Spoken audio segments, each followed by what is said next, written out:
Hello, everybody, and welcome to the Press Start podcast, Press Start Australia's weekly video game discussion podcast. I'm your host, James, joined today by my fellow gamers and co-hosts, Brody. Hello. Ewan. Hello. And Shannon. Hello. Hello to you all.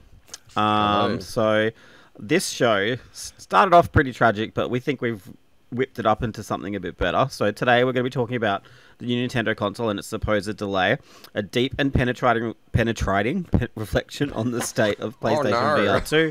Yeah, I'm going to host the whole podcast in that accent. The first hot and juicy details about the future of Assassin's Creed, a restructuring of one of my favorite studios, and something about Pokemon Day, I guess. But first, let's not talk about anything in particular, because we don't have that on the plan. So let's just jump straight into Nintendo news. A report has come out this week that says that the Nintendo Switch has supposedly been delayed to 2025. I think the assumption was it was going to be coming this year. Probably worth clarifying. I don't think anything was officially announced. No.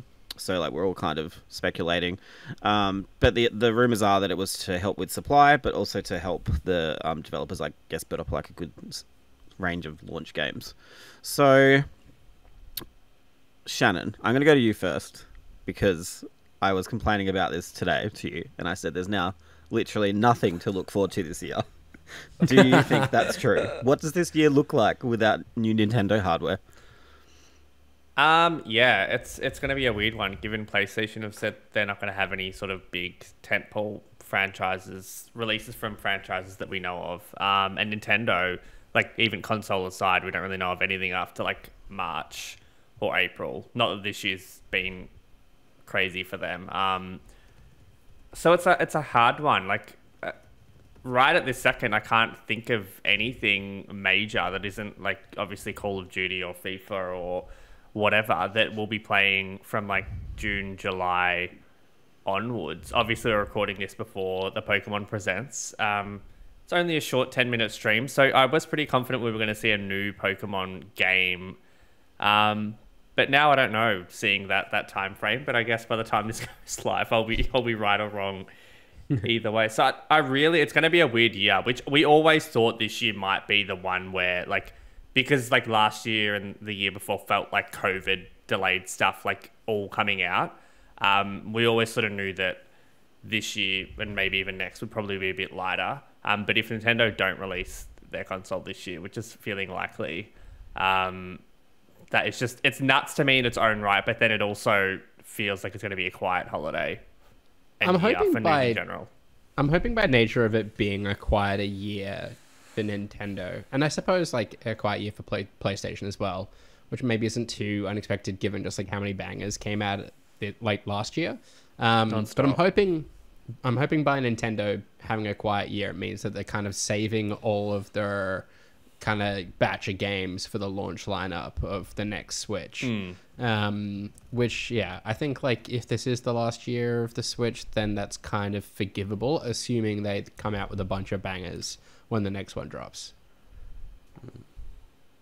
I think my opinion about it is I was kind of feeling with the slew of games announced so far that maybe they were already holding back a lot of better games for the new console.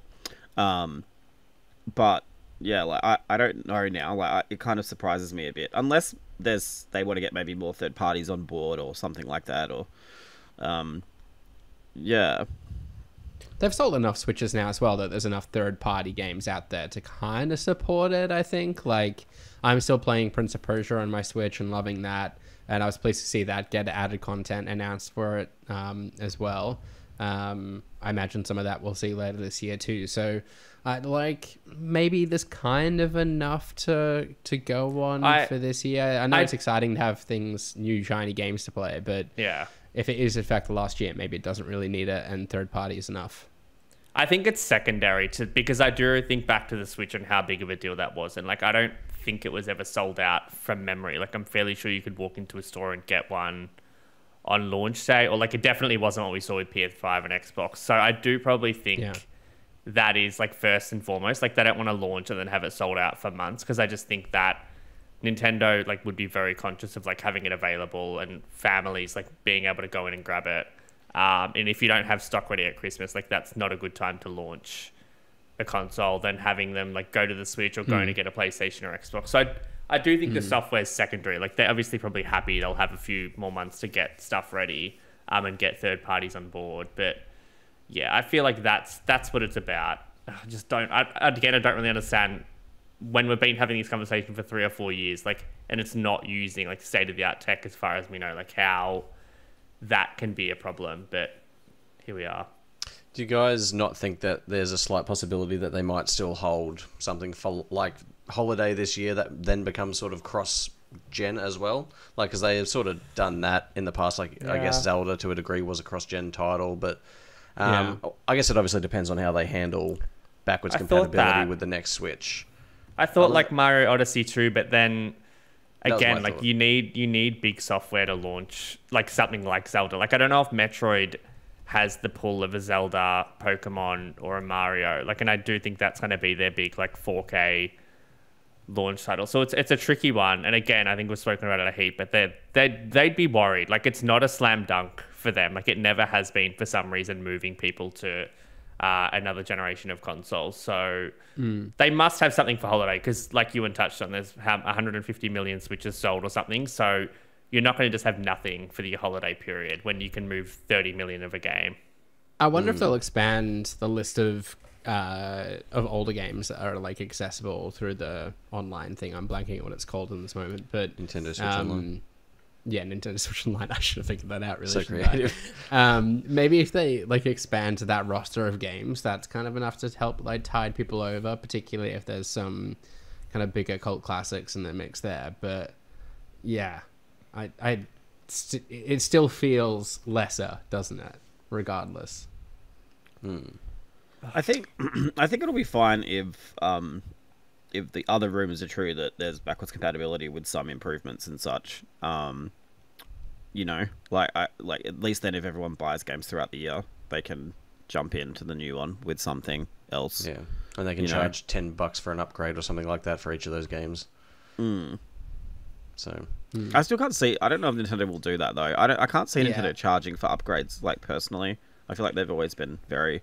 I feel like they love to charge for things multiple times. Yeah, I don't want to go on this part, but I struggle to see what a Nintendo slate will look like without that in some capacity. I feel like you need a Mario or a Zelda game. Oh, I see what you mean. And if you do Odyssey 2 ahead of the launch of that console, it doesn't feel like a launch title anymore. It becomes more of a footnote, like, oh, and Mario Odyssey 2 is getting support on the new console. I think rather at than this being point, a headline. I don't even care that it's not coming out till March, but I just like want to know what it is and like what that looks like and all of these questions sort of answered. We've just been waiting so long. Like I just want, and they've sold enough Switches. Like they're not going to sell 30 million this year. Like I just want them to start teasing some stuff and giving us some info on it. So I hope that still happens this year. I think we're going to announce this year for sure. Surely, right? They'd have to start manufacturing at some point this year. They'd have to announce to get in front of all the leaks and shit. True. Yeah, it's very true. Like, how did it work last time? What sort of? I feel like it was a March release. Very last minute. It was like November, January.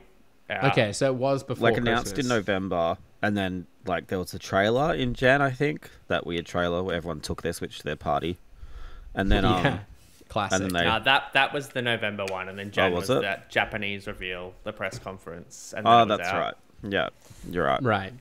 I don't know if anyone can remember, but like if something is announced before Christmas, do people go like in the lead up to Christmas and start asking about the new console? And the poor EB Games employee has to go, oh, it's not actually out yet. It's out in March, and then go, oh, well, what am I going to get for Christmas? I would argue if it's just an online reveal, that's a different world. You know, different world. Okay. And I think Nintendo might even, like with PlayStation, they did the Black Friday deal to clear out the old ones just before the Slim came out. Do you know what I mean? So people might get a cheap old Switch. I don't know. We'll see. Yeah, that makes a lot of sense.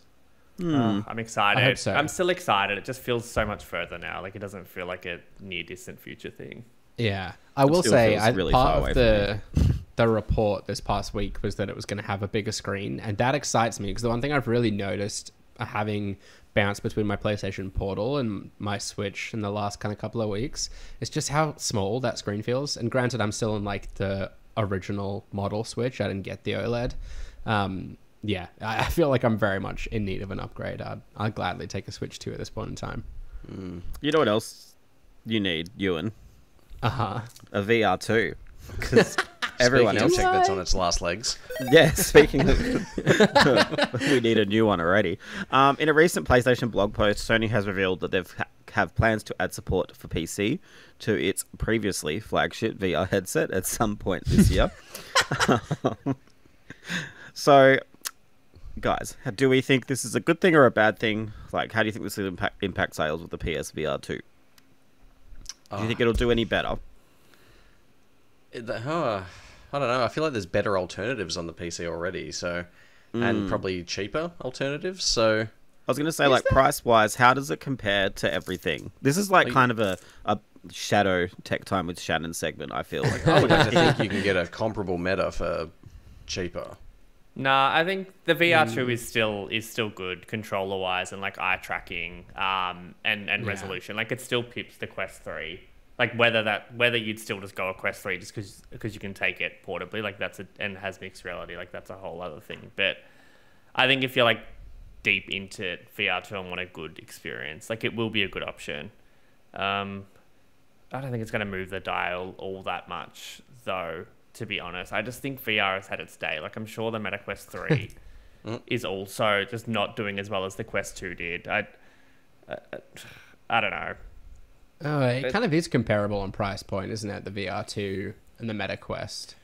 What is it, like a 120 gig Meta Quest unit is like $800 on Amazon, and yeah, PSVR 880. Yeah, so it's super actually similar. slightly cheaper.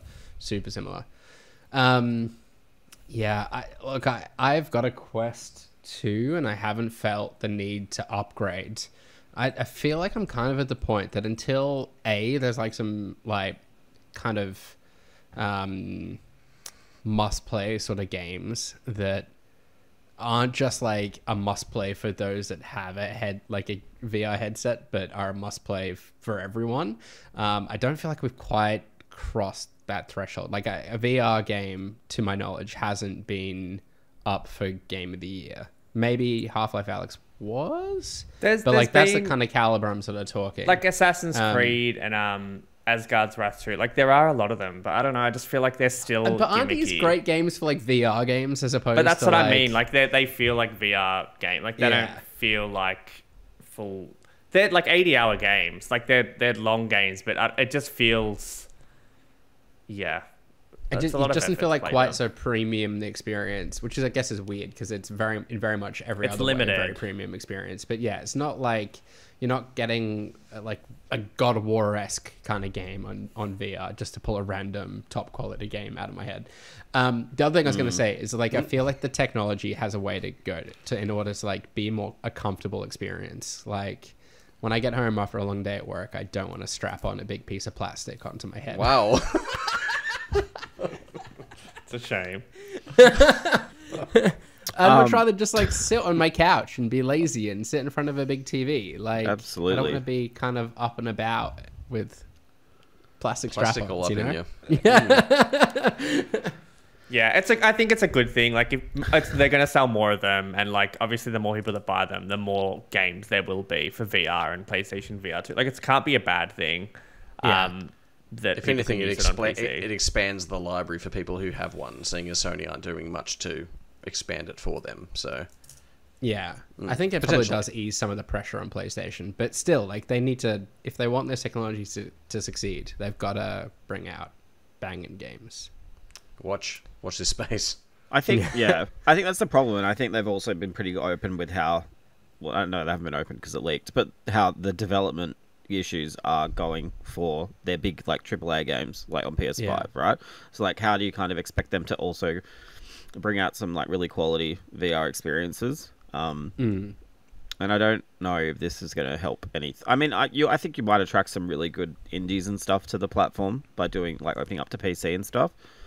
But nobody wants that either though. Like no one, like as much as I would love more PlayStation VR2 games from PlayStation. Like, I don't want that instead of like anything. Oh else yeah, no, that their team's obviously not. working No, on. I'm not. I'm not saying that. No, either. I'm not saying But, you like, do, but I'm just saying like, yeah. I don't get it. I think it's like good, like to go back to Resident Evil as I always do. Like I feel like those games though are good examples of where, Totally. yeah, like that's a full game that is only made better by VR. So like, if they start throwing around some, as we know, they did throw some money to Capcom three times to get VR into Resident Evil, with 7 Village and 4. Like I feel like if they start doing that with other devs, that might be something worth looking into for sure. But yeah, I just think, yes, Ewan's right. Like, I don't know how they can, think that things are going to get better just by, like, opening up to PC and that's it. Like, they definitely have to, even that last showing, it was just the Metro game. Like, that was, like, pretty much it. I still think that, like... Put some respect on that weird fantasy game they showed, please. Oh, the one where you punch skeletons. That's right. I do think that, like, I don't know, this might be a dumb thing to say, but I do think these types of things are, like, marketing plays, just to be, like, even if you're not going to buy a VR2, like, you'll buy a PS5 just because you might want to play VR. I don't know, like, obviously a lot of work goes into the tech, but I'm sure they're probably making money on units, and they just see it as a value add.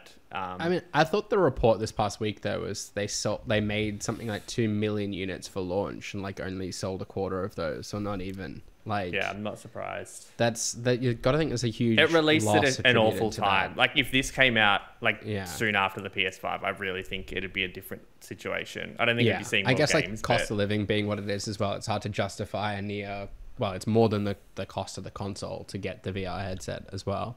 I think it was also just like a reverse of what happened with PS4. Like everybody had a PS4, right? Like that was the one of the biggest install bases with the original VR.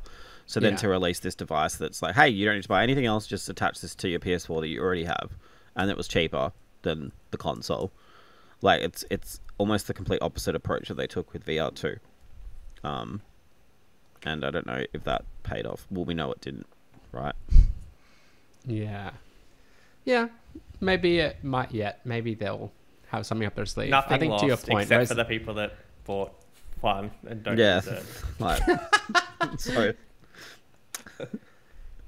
Did you get a PSVR 2, Brody? Sorry, I cut you off, James. I you did. Opened it late last year to review Arizona Sunshine 2. So, and then back in the box it went, back under my bed. It's cool. It's good. Yeah, it's cool. Thanks. Like, I definitely like the tech. It's just there's no games that make me want to play it. That said, there was a sale recently where there was a bunch of games on sale, and I bought a few, but who can be bothered? Like, I just can't be bothered setting it up. It's such a drain, and I've got to pack it up every time I use it. I know that's like such little a grubby personal hands problem, around really, the house, little kids. Like and like hot, sweaty heads. Yeah, stuck in devices. I don't know if you can see this, but I am glistening. But yeah. But I definitely I bought like that Synapse game, and I really want to play that. But yeah, me too. Just can't be bothered. Not today. Not today. Maybe in winter. I did really enjoy Golf with Friends on my Quest 2. That was good fun. What we need is another COVID lockdown. Then I'll play all the VR games. Yeah, exactly. I didn't realize what the... did you say Golf with Friends? I didn't realize that had VR.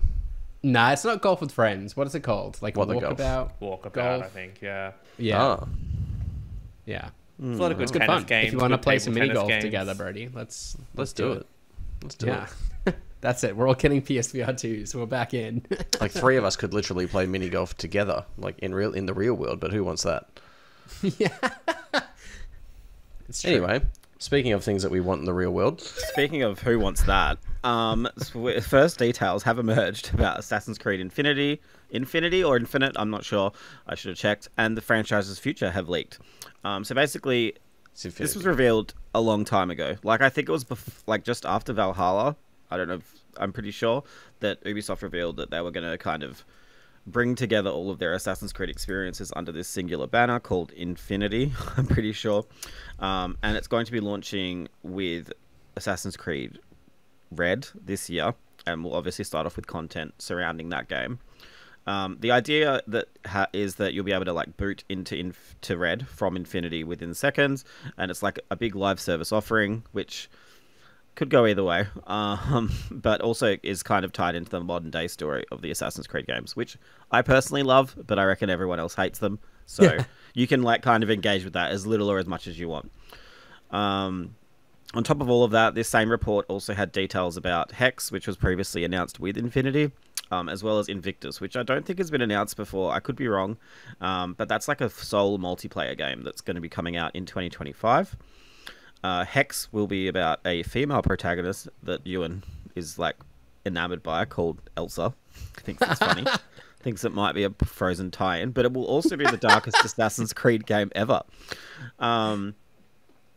There's also an area which makes me roll my eyes called The Exchange, which is an online store that will have projects for each playable protagonist that'll kind of act like mini season passes for each character.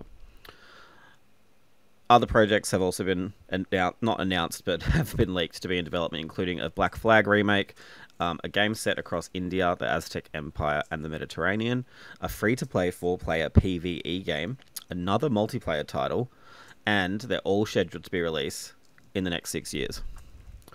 So, that's obviously like a lot. Does this approach to Assassin's Creed excite anybody in particular? In part. Yeah, okay. So, some of the projects, projects like Hex obviously sound very interesting. Obviously, we've spoken about them before. Like, they all sound like very different to what we've had before, obviously in scope and otherwise. But the part where I sort of get a little trepidatious, if that's a word, scared, is when I read all these other projects that are supposed to be coming out before 2030, and I worry that there'll be that same oversaturation of Assassin's Creed and just exhaustion from the franchise that I had probably around Black Flag, honestly. Around Black Flag when that first came out, I was just like, I have to get out of this franchise because I've just played one of these every year for like the last 6 or 7 years and I'm just done. So seeing all those different titles, I guess the only thing going for it is that they're all pretty different, like multiplayer, PvE games, like they're for different audiences, clearly. But yeah, I just hope they don't use this platform to barrel towards oversaturation again. So, but Hex and that definitely sound very cool. Hex is definitely like my most excited. It's done by like Clint Hocking, who did Far Cry 2, Splinter Cell Chaos Watch Theory, Dogs? and Watch Dogs Legion. Yeah, I left that till last because that's probably his least successful game. But everything else has been really good. He's a great designer. I think he always does really cool things inside of, as much as he can, I guess, inside of the Ubisoft structure. But I think I believe them when like it says it'll be the darkest game ever. I think he will take it to places that it's never really gone before. But I'm also like really excited for the multiplayer idea because I think if anyone played like Brotherhood's multiplayer or Black Flag's multiplayer, that was such a cool and unique idea. Like it really took that like I guess core social stealth aspect of Assassin's Creed and like put it into multiplayer and made it work really well. Just like kind of like stalking a target through crowds and stuff when it's like another person, but then having that paranoia on yourself. Like I really hope they bring that back in some way. I hope it's not just like ships. Like, do you know what I mean? Like, I feel like I hope it's actually just like proper Assassin's Creed. I guess, do you think that this will be the end of say buying a $99 game every year? Like, I feel like maybe buy them within the. Yeah, I feel like no. Yeah. Okay. I'm sort of imagining this is like going to operate Because the alternative would way... be subscription, wouldn't it? And that's probably not quite worth it. It wouldn't have like the turnover in titles like a Game Pass or a PS Plus would. I guess more what I meant was like I think with Red and Hex, like those will be like traditional Assassin's Creed games, but I can see like potential for say like Nebula, Raid, and Echoes to be these kinds of games that they chuck them into the Infinity platform and then just add shit to them every 3 months or something to tide it over until like the next big game. That's what excites me from memory because I reported on this initially. Like a lot of these games were going to be different sized experiences. So like they were going to move away from like all of them being 100 hours and like Hex might be 10, 15 hours and the other one that they've announced might be another one. I can't remember any of those other names you just I think Nebula is like something like that. Like that seems to be because it's 3 separate settings. Like I feel like they could definitely do something smaller with all those. Excites me more, like having it all contained in one world that does feel like you can sort of just jump between them, or if you do want to go back after 6 months, like having it sort of in there with all of your Assassin's Creed games, and hopefully it sort of does feel like one connected universe that's more thought out. Excites me because I really used to like Assassin's Creed back in the day. I know a lot of people did, but then it just became too much. Like nobody, like you weren't even finishing them in the end, James, right? Like Valhalla, you gave up on because Valhalla, it was just so long. I don't even understand how you create games that massive and just why. Like, what is the point of having that much content? It's great, but it's just so much. Valhalla was like well supported too. Like I feel like they were trying to make this a games as a service. Like there was new shit being added almost every 2 months, but like, yeah, you're right. Like it was already too big, and it just keeps getting bigger and bigger. And maybe they realized. And then there was that expansion, the Ragnarok thing that came out too. That was even more on top. Yeah. I kind of, as ridiculous as Valhalla got, I do hope there is still a place for those bigger titles because, you know, like Odyssey is probably one of the best Assassin's Creed games that's come out, right? And I kind of hope that we do still see like an RPG as kind of grand in scale as that without the bloat, I suppose, of Valhalla. But yeah, I'm excited by this. I'm a little bit disappointed when I heard Infinity, of course. I assumed there was going to be some sort of portal that you connect via USB to your console and some Assassin's Creed plastic figurines that would... A little disappointed that that's not happening, but I'll take it. Disappointed in that bit, whatever that was. What I like about it is like maybe they can just start with like smaller parts of a game, then add to it over time and keep adding to these games and supporting them so that you don't start with a 100-hour game. Like maybe they do go and add certain things to 2 or 3 of them that are all related to. I don't even know how this is going to work, but you know what I'm saying. I mean, they could have a game, but do you think that would be... Because you'd more or less be kind of moving to an episodic model then in a way, right? Like, but then I feel like with the way Assassin's Creed works, you could really have like a character that you follow through their whole life or something, and you might 100%. Cut it off at a certain point in their life, and that would be like a plot twist. And here's some other shit to do in the other worlds that we've built while you're waiting. Like, I feel like that could be something cool. So that it's like, a chapter releases and it actually impacts like 2 or 3 games rather than like a massive game dropping at once. I love that idea. I think it works so much better for this series. I do worry that like, I worry that the peak of this franchise still has been in the past, and I don't know if it's ever going to get back to those levels. So that'll be interesting to see. I feel like Ubisoft is kind of all in on this now, as they should be. I think they are. Yeah, I would love to see them get experimental with it though. Like maybe, you know, different developers kind of feature in this, and you see some of the kind of like original style things kind of come in here. Maybe there's like a side-scrolling Assassin's Creed game that kind of comes into the mix. Assassin's Card. Don't get ridiculous. Assassin's Chess.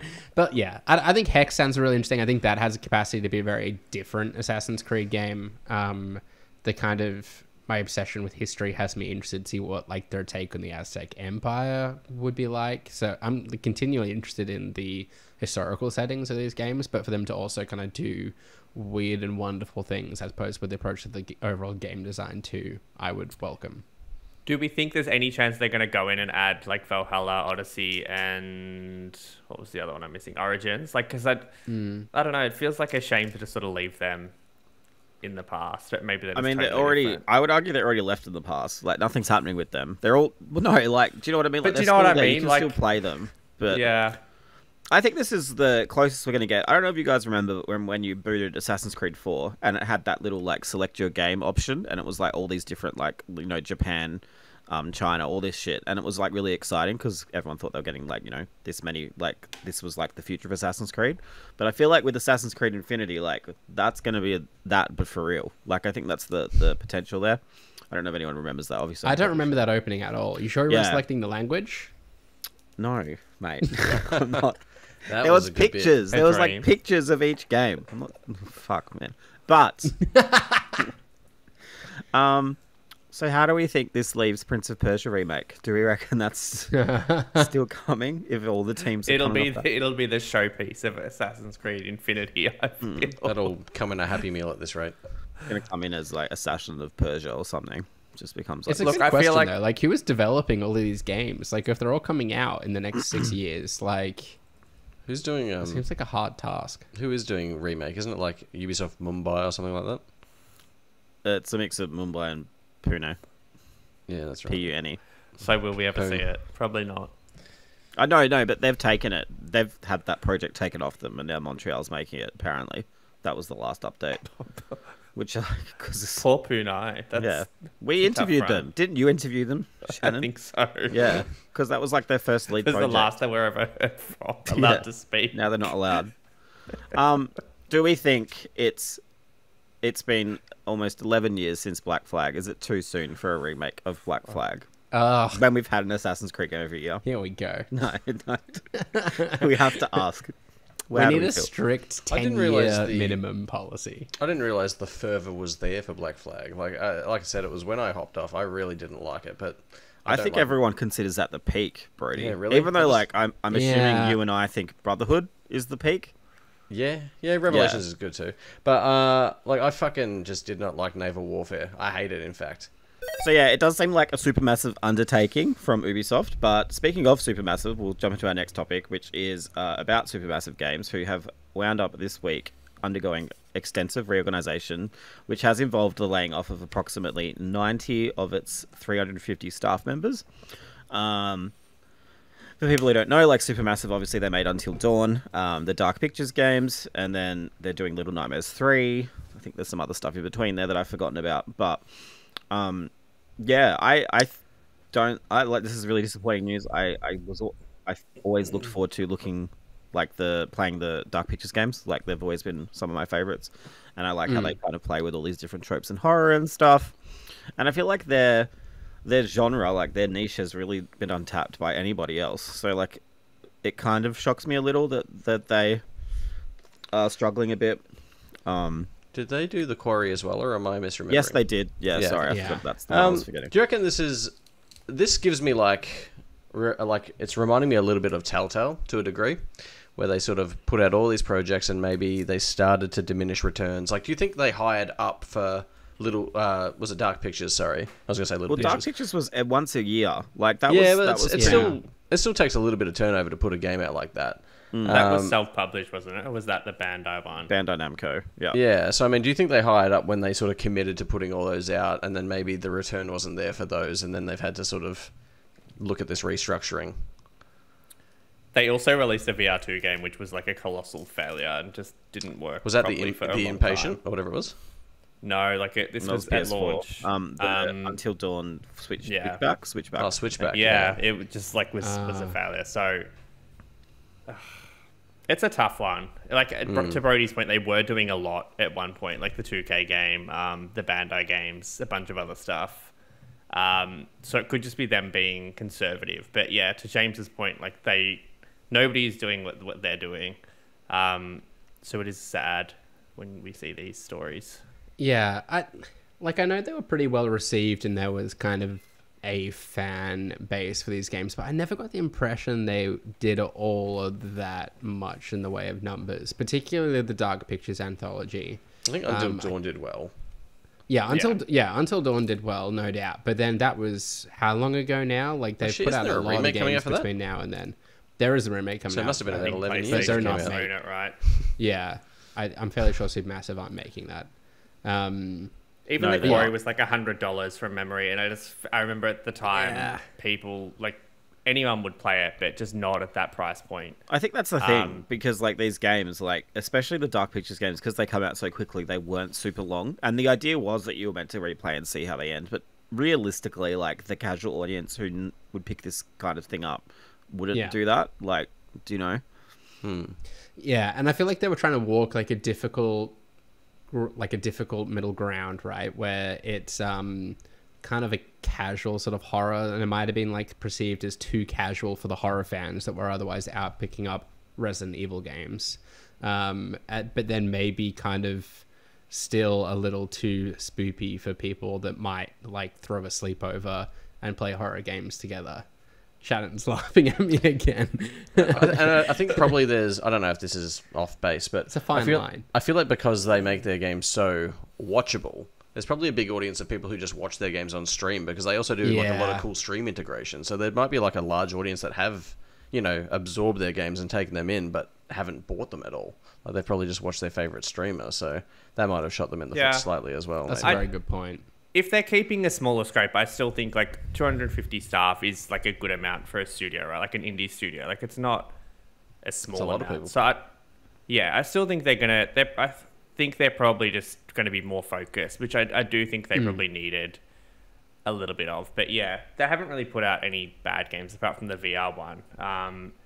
Yeah, it's probably Was that actually bad, or did it just not sell well? No, it was like the graphics were awful. Like I think people thought it was a well. PS4 game that was like kind of quickly moved to PS5 VR. Yeah. I'm pretty sure. Damn. Well, that was the I do rumor. hope we get like more games like The Quarry. I should really go back and play. I've maybe played a bit of Man Medan, but none of the others in the Dark Pictures anthology. And I loved Until Dawn, and I love The Quarry, but yeah, They're good. They are good. Everyone has different feelings about each of them. It reminds me of American Horror Story in a lot of ways, where like if you don't really care about that trope, it's not really gonna. But I love that. Like, everyone has standalone. Yeah, I agree. Like everyone has a favorite. You know, like I think that's really cool. But they've still got like Little Nightmares 3. They've already announced the sci-fi game for Dark Pictures, and then that Frank Stone Dead by Daylight game. Like they've still got projects coming. True. But yeah. I totally yeah. Sorry, it's only just now clicking me. Like Little Nightmares was no.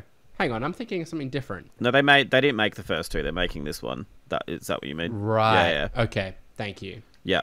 The guys who made the first two wanted to do something else, but Namco wanted to keep making Nightmares. I do like the Little Nightmares games. Actually, I'd be curious to see what Supermassive bring to that. Yeah, co-op first of all. So that would be cool. But like, yeah. I don't know. I think it'll be fine. I think that I mean, sometimes these restructures have to happen so they can just make it through. You know. Yeah. It's obviously rough for the 90 of course, estimated that have lost their role as a result of this, and I hope they land on their feet. I think like regardless how you might feel about their games, it's clear there's a lot of talent at the studio. I think the games for the most part are really well written. The presentation's always been very strong. Yeah, hopefully they all find work soon after. Agree. Well, Ewan, what day is it today? Wednesday when this episode goes out. Today, But Ewan. what day is it today? Ewan? Oh, it's Pokemon Day. It is. Thank you for that. Oh my god. So it's Pokemon Day as of recording, and when this episode goes live, it'll be in the rest of the world because we're living in the future. So to mark the occasion, I thought we would go around the room and tell everybody, what does Pokemon mean to us? Ewan, I want to start with you. As the baby. Yeah, just Does start at the Pokemon bottom. mean anything to you at all? Not much nowadays. Back in the day, as in like early 2000s, Ewan. So we're talking like Just when you were starting to early walk? primary school here. Yeah, just starting to walk. I got a Game Boy Advance and I got Pokemon Yellow for that Game Boy Advance, being the pairing that is. And I was probably excited about that because I watched a lot of the show as a kid.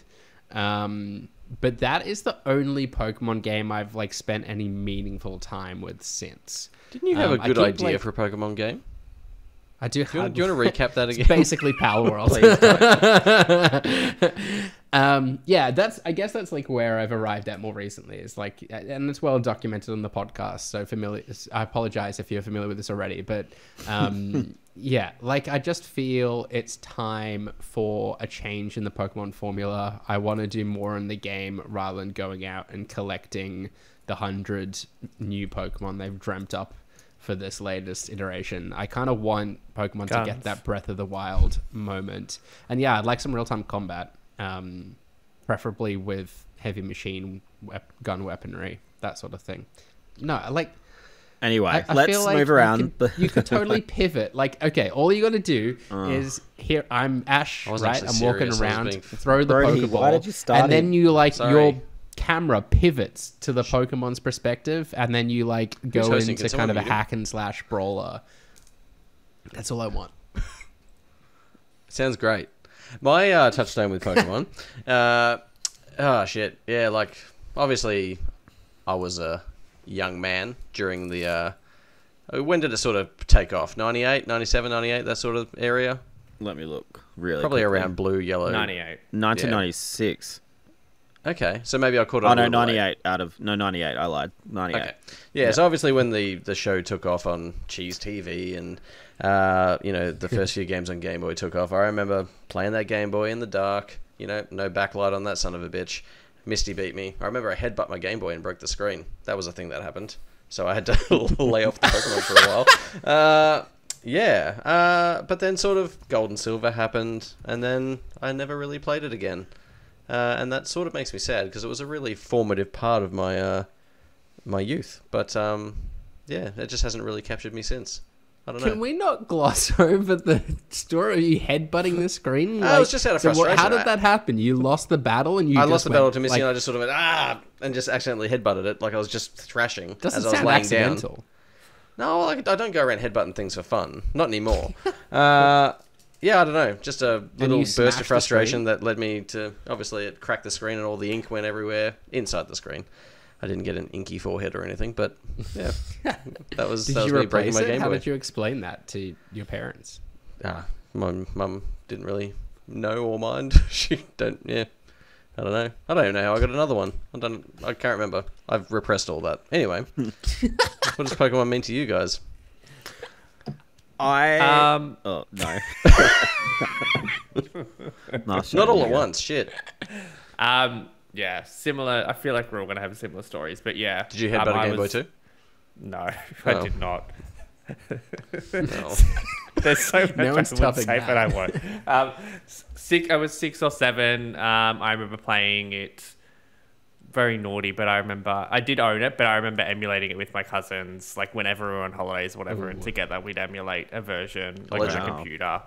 But my first console that was mine was the yellow Game Boy Color, the Pokemon Game Boy Color that I played a lot of games on, including I think Yellow at the time. Then went on to the GBA version. That was the first console I ever bought with my own money, and then kind of fell off it. Really, Pokemon Snap, played Stadium, and just as we move through generations, I've never gone back. I've tried to several times, but just can't. Like I played a lot of Let's Go, so I'd love to see another one of those for the GBA games, but I don't know. I hope one day I could go back because obviously spent a lot of hours with those games. And it did provide like a sense of wonder and like exploration that you just didn't find at that time. But yeah, I would like to see it evolve. I think there's a lot of untapped potential there that they could be doing more with. Now, I'd say this has all been pretty negative so far. So, James, as this is a celebration of Pokemon, you probably need to bring this home. Pokemon to me has always been a social. It was always a social thing. I kind of. At school, because I obviously went to school before the internet was huge, so you could the only way to get other Pokemon you wanted was literally to talk to people. So you had to go and say have you got Pokemon Red? I've got Blue. Do you want this Pokemon? Whatever. And this whole trading thing. So many rumors around the internet, not the internet, magazines and stuff. Where do you remember Cerebi.net? Yeah, well, that's still around. But yeah. Man. Shit. So he's Sorry, still Cerebi. running it. Yeah, and calling up those $3 a minute chat lines. To get racking tips. up some bills with those. And there was all these rumors about how to get Pika Blue because pictures came out from Japan of the next game, but everyone assumed this new Pokemon was Pika Blue, but it wasn't. It was something else. Do you remember the Missing No craze? Yep, I remember all of it. And nuts. then you'd finish your Pokedex and think you've got everything, and then you could go to the shopping center and download Mew onto your cartridge. You'd give it to them, or you could take photos in Pokemon Snap and take them to a Blockbuster and print them out. That was all really cool shit. And you would center your social stuff around that. We'd go out on the weekend to go and do all of our photos from Pokemon Snap. It was really cool. I remember when the movie came out and you could Ancient go Mew. and get those collector's cards, the Mewtwo cards. Yeah. That was sick. So that Still to got me those somewhere. it also made me much less trusting of people because there were all these stories at school about how a kid would trade a Charizard card for his Game Boy. So I'd always be way more weary to trade things. That was want that Yu-Gi-Oh card for now. me. Yeah. Do you want to know another patented Gibbo Pokemon story? What Yes. else did you have? So, I'm not real proud of this, but I remember when Pokemon cards were kicking around school, I made my own Pokemon card.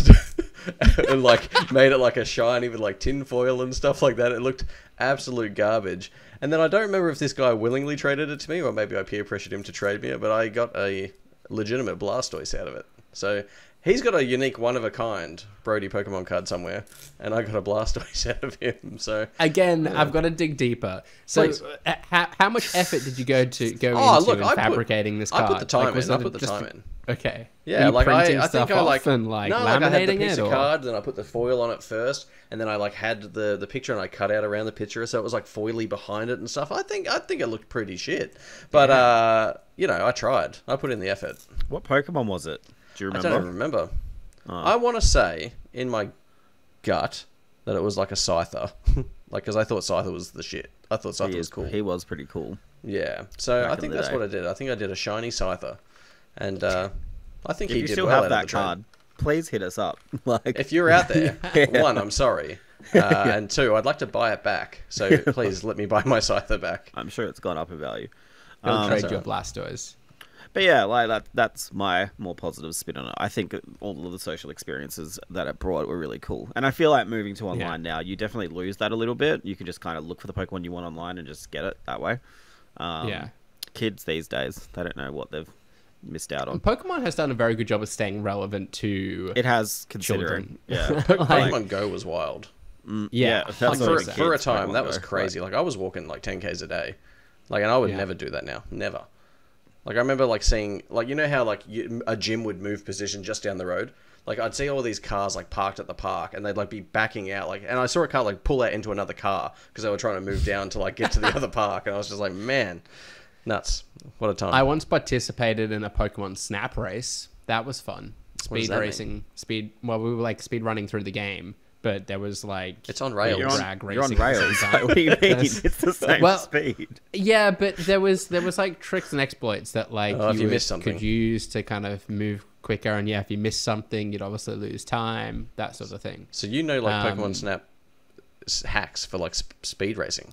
Well, so here's the thing. I didn't know it. I was like paired up with the expert in Pokemon Snap. And he played through it first. Finished the game, restarted it, and then coached me through it, and we still beat the other team. It was pretty nuts. Where's the trophy? Show us the trophy. It's with all of James's What the Wiki trophies. Anyway, so yeah, Pokemon, I used to love it. Kind of wish it would change it up itself at some point. But yeah. What do you mean? I don't think you need to do that, but yeah. Anyway, also, obviously, the rapid fire question is also kind of a disclaimer to say that we're recording this before the Pokemon Presents that is happening tonight. So, in the spirit of that, and to see how right or wrong we are, what are we hoping to have announced? So what I want to see happen, right, is the camera pivot to the Pokemon, and then it becomes like a hack and slash brawler type of thing. It just needs to copy what Final Fantasy done, right? Like make it a party thing, a bit of real time combat if you want to kind of go all strategic with some. That's all it needs to be. Has that Pokemon teeth brushing thing come out yet? I don't know. I think it has. Oh. Maybe an update for that or something. That'd be cool. What do I even Google for that? Pokemon teeth? I think it did come out, I think. Is that what it's called? Yeah. I think it might be that. It did, yeah. Pokemon brush. Yeah. Pokemon Smile, yes, That's of course. Yeah, it's out. sense. It's out. Oh, well shit. Why are we not doing this? Let's Go Johto. Do you think you're going to get that in your 10-minute presents? I think we're going to get Pokemon Cafe Remix updates, Pokemon Unite updates, and Pokemon Masters EX updates, and that's it. All the mobile games. But I agree with Shannon. I think it's well and truly time for a new Let's Go. You know, these kind of simplified Pokemon Go-esque remakes of the old games. And, yeah, they need to make it happen. We'll see. Lovely. I'm downloading Pokemon Smile now. It's really good, Ewan. I'm really glad. Speaking of smiling, everyone smiles at the end of every episode of the Press Start podcast because we play What the Wiki, which is the Press Start podcast game show where the previous week's winner reads part of a Wikipedia page for an unknown game and the contestants must guess the game. A point is awarded for each correct guess and the round ends after one person scores 2 points. As last week's winner, I am in the hosting chair and the current scoreboard is James, as in me, on 10, Brody on 6, Shannon on 4, Kieran and Ewan together, sitting in a tree on 3, and Harry on nil point.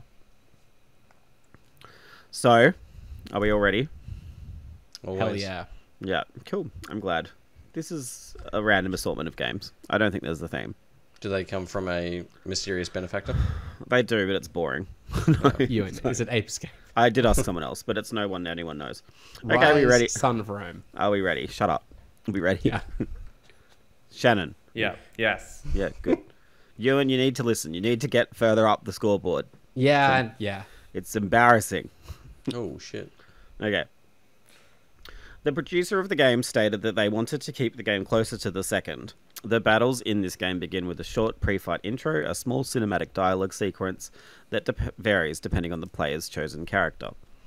A new system called Focus Attacks has been introduced, as well as Ultra Moves. Someone is Googling, and I feel like you're cheating. Sorry. Go. No, I'm not. The traditional 6-button control scheme returns with new features and special moves. The game has a similar feel to the second game, but also includes a few features from the third. The game is a 2.5D fighting game published... Shannon. Yes, Shannon. Street Fighter 4. It is Street Fighter 4. Congratulations. Wow. Who would have Thank thought? you. I just kind of arrived there by the time Shannon said it. The train pulled into the station. Okay. Shannon won, everyone else none. The game is an action-adventure game in which the player controls Dante and engages in fast-paced combat, platforming, and environment. Shannon. Yes, Shannon. He's taking the punt. DMC.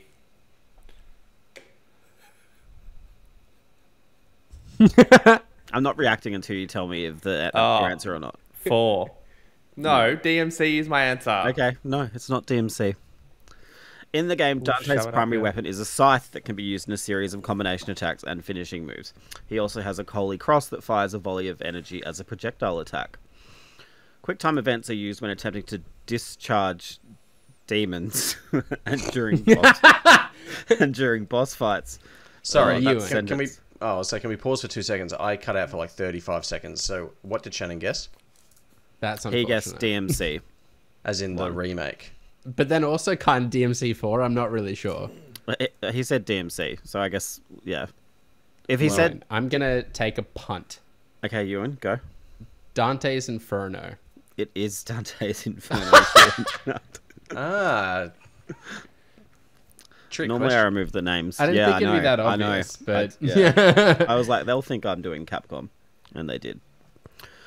Are we ready? I'm Yeah. scared now. I've only got this game left. The game's classification refusal, as well as other recent games such as Fallout 3 and Aliens vs. Predator, reignited debate over the prohibition of sale and exhibition of video games for mature audiences in Australia. Shannon. Yes, Shannon. Grand Theft Auto San Andreas. No, I'm sorry, it's not. The game is a first-person shooter with heavy emphasis on cooperative gameplay. The game presents 5 new campaigns, composed of 3 to 5 smaller levels. As in the first game, each campaign is presented in menus and loading screens Brody. as a film starring the 4... Yes, Brody. Oh, no, you've put me off now. I was going to say Aliens vs. Predator. No, it's not. Everyone's back in, by the way. Upon Shannon. completing a camp... Yes, Shannon. Okay. Is that your answer? The face? Manhunt 2. No. I don't know. I thought, no. Upon completing a compared faux credits screen, which acts as the final scoreboard for players. In every campaign, most levels involve the survivors attempting to reach a safe room and close the door once inside. Ewan, Yes, Ewan. is this Left 4 Dead 2? It is Left 4 Dead 2, Ewan. Congratulations. Who would have thought? Huge. Huge. My internet betrayed me. Well, everyone very can much breathe in a the sigh last of relief. 'Cause 3 minutes. You're all still in the running because Ewan won't get further up than that. But congrats, Ewan. You got the points for today. Thank you. That's such like a backhanded compliment, but I appreciate it. It's better than nothing, I think.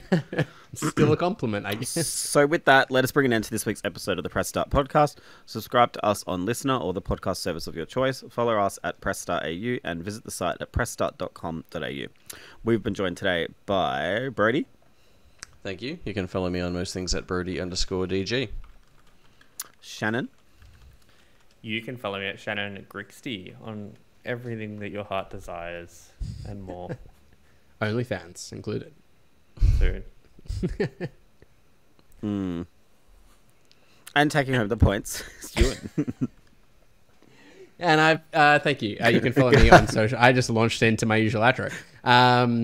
You can follow me on socials at Ewan_Roxborough. And I've been your host, James, and you can follow me on my socials at JamesATJMZ. Thanks again for tuning in, and until next week, happy gaming. Bye. The notes say next year. Ewan. Yeah, I know. Yeah, I just never changed it since like last year. Well, bye, everyone. Bye. Yeah.